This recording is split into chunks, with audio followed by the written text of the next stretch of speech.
வணக்கம். வேலைக்கு போகும் பெண்கள் ரகசியத்தை சொல்லக்கூடாது.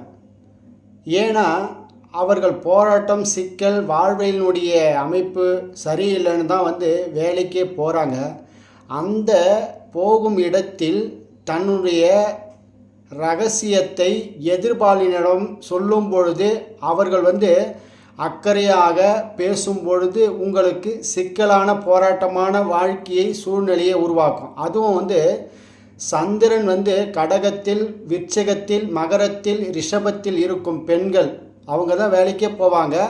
இல்லைன்னா சந்திரன் ஆட்சி உச்ச நீசம் வக்ரம் பரிவர்த்தனை கிரகங்களோடு சேர்க்கை பெறுவது, விளிம்பில் இருப்பது, குரு 1, 5, 9 சேர்க்கை பெறுவது, இந்த மாதிரி இருக்கும் பட்சத்தில் பெண்கள் வேலைக்கு போகும் இடத்தில் ரகசியங்களை பரிமாறக்கூடாது. அப்படி பரிமாறினால் சிக்கலான போராட்டமான காலம் உருவாகும்.